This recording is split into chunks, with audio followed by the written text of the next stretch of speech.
আজকের প্রথম খবরটা হলো যানবাহন দুর্ঘটনা এড়াতে কালার স্ট্রিপ লাগানোর আহ্বান প্রশাসনের।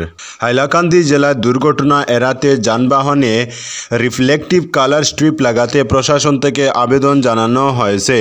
সোমবার জেলা আয়ুক্ত নিসর্গ হিবারে হাইলাকান্দি বাইপাসের প্রবেশমুখ লক্ষ্মীরবন্দে 6টি গাড়িতে রিফ্লেকটিভ কালার স্ট্রিপ লাগিয়ে এই আবেদন জানান। পাশাপাশি জেলা আয়ুক্ত যানবাহন দুর্ঘটনা এড়াতে বিভিন্ন পথ সুরক্ষা সম্পর্কে সচেতনতা বাড়াতে চালকদের মধ্যে প্রচারপত্র ও ব্যানার বিলি করেন। উল্লেখ্য, দুর্ঘটনা এড়াতে যানবাহনে ফগলাইট, ইন্ডিকেটর এবং রিফ্লেক্টর থাকা বাধ্যতামূলক। রিফ্লেকটিভ কালার স্ট্রিপ লাগানো এবং পথ সুরক্ষার প্রচারপত্র বিলির সময় ADC Amit Parbosa, DSC Surajit Chowdhury, DTO Rupmili Terangpi সহ পূর্ত বিভাগের ইঞ্জিনিয়ার উপস্থিত ছিলেন। এদিকে শীতকালে কুয়াশাচ্ছন্ন আবহাওয়ায় দুর্বল দৃশ্যমানতার সময় কম গতিতে গাড়ি চালাতে পরিবহন বিভাগ থেকে আবেদন জানানো হয়েছে। সর্বদা নিম্নবিমে হেডলাইটগুলি ব্যবহার করতে এবং হেডলাইট, টেল লাইট ও উইন্ডশিল্ড উইপার সঠিক কাজের ব্যবস্থায় আছে কি না তা নিশ্চিত করতে প্রচারপত্রে আবেদন জানানো হয়েছে। এছাড়া তীব্র গতি পরিহার করতে, গাড়ি চালানোর সময় মোবাইল ফোন ব্যবহার না করতে এবং চালক ও যাত্রীদের সিটবেল্ট ব্যবহার করার মতো সুরক্ষাবিধির কথা প্রচারপত্রে উল্লেখ করা হয়েছে। আজকের পরবর্তী খবরটি হলো বিভিন্ন দাবিতে শ্রম আয়ুক্তের কার্যালয়ের সামনে বিক্ষোভ।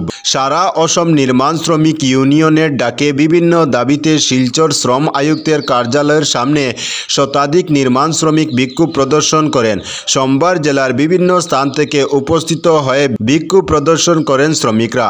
মূলত রাজ্য সরকার দীর্ঘদিন ধরে শ্রমিক রেজিস্ট্রেশন বন্ধ রেখেছে, যোগ্য পেনশন প্রাপকদের নাম নথিভুক্ত করছে না, পেনশনারদের বকেয়া টাকা সময়মতো প্রদান করছেন না, পেনশন প্রাপকদের কোনো সার্টিফিকেট দেওয়া হচ্ছে না। তাছাড়া স্বাস্থ্য পরীক্ষার টাকা, সন্তানদের স্কলারশিপের টাকা সময়মতো দেওয়া হচ্ছে না বলে সংগঠনের পক্ষ থেকে অভিযোগ তুলে বিক্ষোভ কর্মসূচি পালন করেন শ্রমিকরা। বিক্ষোভ চলাকালীন বক্তব্য রাখেন সিটু সভাপতি সুপ্রিয় ভট্টাচার্য ও সম্পাদক সুরজিৎ ঘোষ প্রমুখ। সংগঠনের পক্ষ থেকে এক স্মারকলিপি সহকারী শ্রম আয়ুক্তের মাধ্যমে সরকারের উদ্দেশ্যে প্রদান করা হয়। আজকের পরবর্তী খবরটি হলো পাকিস্তান থেকে জাহাজ ভর্তি পণ্য পৌঁছালো বাংলাদেশে। পাকিস্তানের সঙ্গে ব্যবসায়িক সম্পর্ক দৃঢ় করছে বাংলাদেশ। চলতি সপ্তাহে করাচি থেকে একটি পণ্যবাহী জাহাজ এসে পৌঁছয় চট্টগ্রাম বন্দরে। সূত্রের খবর, এমবি ইউয়ানজিয়াং ফাজাং নামের এই জাহাজটি গত শনিবার চট্টগ্রামে এসে পৌঁছায়। জানা গিয়েছে প্রচুর পরিমাণ পরিশোধিত চিনি এবং খনিজ পদার্থ ডলোমাইট রয়েছে জাহাজটিতে। প্রসঙ্গত, এর আগে গত নভেম্বরেও পাকিস্তান থেকে পণ্য আমদানি করেছে বাংলাদেশ। ভারতের সঙ্গে পারস্পরিক সম্পর্কে টানাপোড়েনের মধ্যে বাংলাদেশ পাকিস্তানের এই ব্যবসায়িক সখ্যতা নিয়ে বিশেষজ্ঞদের মত, এক প্রকার বাধ্য হয়েই পাকিস্তান থেকে পণ্য আমদানি করছে পদ্মাপাড়ের দেশ বাংলাদেশ। আজকের পরবর্তী খবরটি হলো ভুয়ো আধার কার্ড বানিয়ে থাকছিলেন ভারতে। কুমারগঞ্জে বাংলাদেশি সহ গ্রেফতার 2 জন অবৈধভাবে ভারতে প্রবেশ করেছিলেন।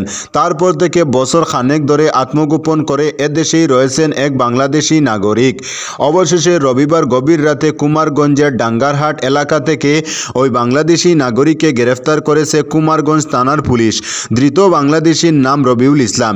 এদিকে ওই বাংলাদেশিকে আশ্রয় দেওয়ার অভিযোগে খায়রুল মণ্ডল নামে এক ভারতীয়কেও গ্রেফতার করেছে পুলিশ। স্থানীয় সূত্রে খবর, ভারতের ভুয়ো আধার কার্ডও বানিয়েছিলেন ওই বাংলাদেশি। ঠিকানা দিয়েছিলেন জাকিরপুর গ্রাম পঞ্চায়েতের কুশরাপাড়া। তবে ওই ব্যক্তির কাছে বাংলাদেশের পরিচয়পত্রও রয়েছে। কুমারগঞ্জ এলাকার ভুয়ো ঠিকানা বানিয়ে বিভিন্ন এলাকায় প্রায় 1 বছর ধরে থাকছিলেন ওই ব্যক্তি। এমনকি দেশের বিভিন্ন রাজ্যে কাজও করতে গিয়েছিলেন। কিন্তু কী কারণে ওই বাংলাদেশি নাগরিক ভারতে আত্মগোপন করেছিলেন তা নিয়ে দ্বন্দ্বে স্থানীয়রা। ইতিমধ্যেই পুরো ঘটনার তদন্ত শুরু করেছে কুমারগঞ্জ থানার পুলিশ।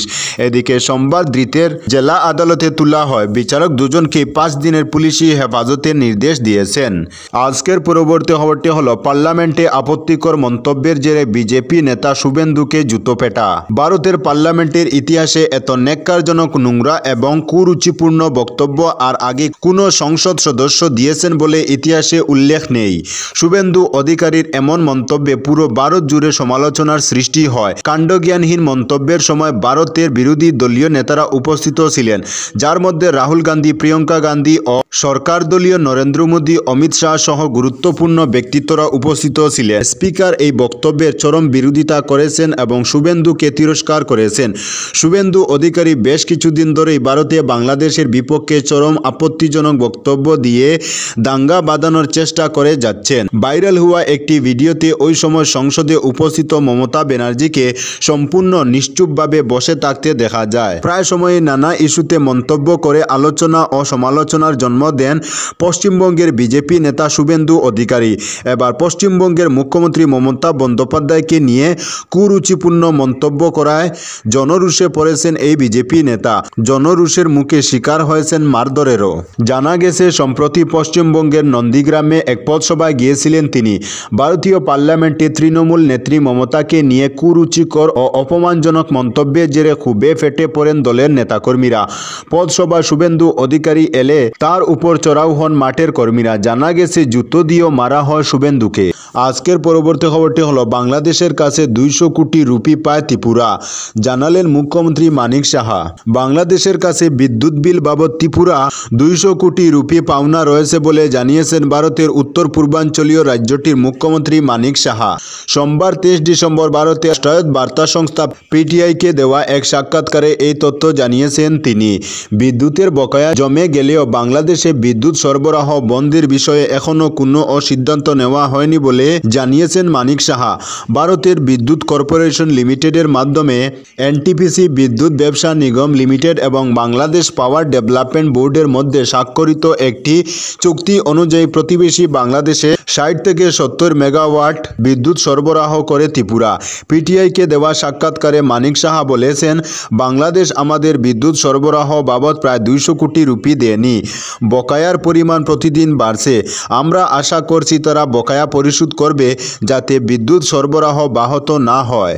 বকেয়া পরিশোধে টাকা ব্যর্থ হলে ত্রিপুরার রাজ্য সরকার বিদ্যুতের সরবরাহ বন্ধ করে দেবে কি না এমন প্রশ্নের জবাবে মুখ্যমন্ত্রী বলেন, এই বিষয়ে এখন পর্যন্ত কোনো সিদ্ধান্ত নেওয়া হয়নি। তো বন্ধুরা, আজকের জন্য এতটুকু। পরবর্তী কোনো নতুন ভিডিওতে দেখা হবে, তখন অবধি ধন্যবাদ।